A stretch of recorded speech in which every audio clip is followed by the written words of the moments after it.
Bharat, Iran और Israel तीनों देशों के साथ अपने संबंधों को दशकों से संतुलन के बारीक धागों से बुनता आया है। पर जब युद्ध लंबा खिंच जाए और दुनिया दो ध्रुवों में बंटने लगे तो तटस्थता एक आदर्श मात्र रह जाती है, व्यवहारिक विकल्प नहीं। भारत को भी जल्द या देर एक रेखा खींचनी पड़ सकती है और वो रेखा तय करेगी कि भारत का कूटनीतिक भविष्य, उसकी अर्थव्यवस्था, सुरक्षा और अंतर्राष्ट्रीय प्रतिष्ठा।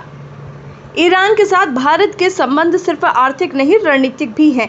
चाबहार बंदरगाह में भारत की गहरी जिम्मेदारी, मध्य एशिया तक व्यापार की निर्बाध पहुंच, अफगानिस्तान के पुनर्निर्माण में सहयोग, ये सब भारत के पश्चिम एशिया नीति की रीढ़ रही हैं। लेकिन अमेरिका के प्रतिबंधों के बाद ईरान से भारत का तेल आयात लगभग समाप्त हो गया और इस स्थान पर सऊदी अरब, इराक, यूएई जैसे देशों ने जगह बना ली।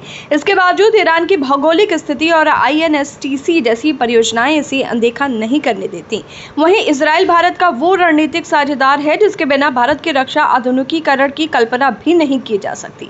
ड्रोन से लेकर मिसाइल सिस्टम, साइबर इंटेलिजेंस से लेकर एंटी टेरर ऑपरेशंस, हर जगह इजराइल की मौजूदगी दिखती है। और ये सहयोग सिर्फ व्यापार तक सीमित नहीं है, ये भरोसे की नींव पर टिका हुआ है। हर निर्णायक मोड़ पर, चाहे वो कारगिल हो या हाल का ऑपरेशन सिंदूर, इजराइल ने भारत को न केवल हथियार दिए बल्कि खुफिया जानकारी और तकनीकी रणनीति भी साझा की। लेकिन जब युद्ध लंबा चलेगा तो भारत को इसकी कीमत हर स्तर पर चुकानी पड़ेगी। सबसे पहले जो ऊर्जा क्षेत्र में, क्योंकि वैश्विक स्तर पर तेल की कीमतें बढ़ेंगी।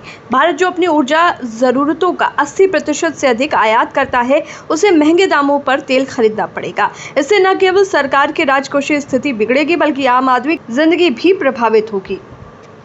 बिजली महंगी होगी, परिवहन लागत बढ़ेगी, खाद्य वस्तुएं महंगी होंगी और महंगाई एक बार फिर 2 अंकों में पहुंच सकती है। भारत की सामरिक रणनीति भी असमंजस में फंसेगी। अगर पाकिस्तान खुले तौर पर ईरान के साथ आ जाता है तो ईरान का समर्थन भारत के लिए लगभग असंभव हो जाएगा।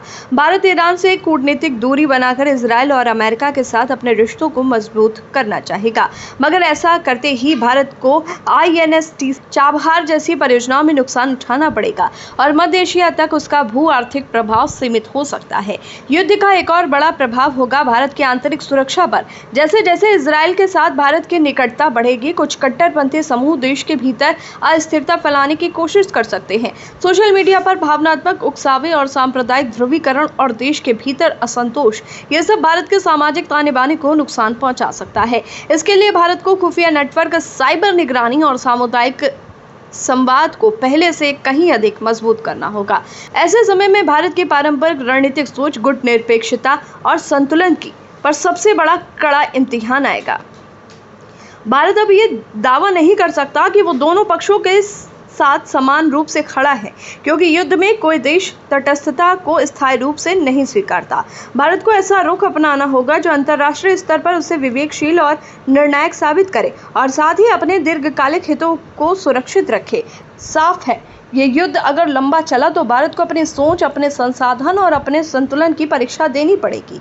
ये केवल कूटनीतिक नहीं बल्कि आर्थिक, सामाजिक और सामरिक अस्तित्व की चुनौती होगी। भारत को ये तय करना होगा कि वो अवसरवाद के रास्ते पर चलेगा या दीर्घकालिक राष्ट्र हितों के अनुसार निर्णायक पर संतुलित रुख अपनाएगा। यही तय करेगा कि भारत इस वैश्विक भूचाल से कितनी मजबूती से बाहर निकलेगा।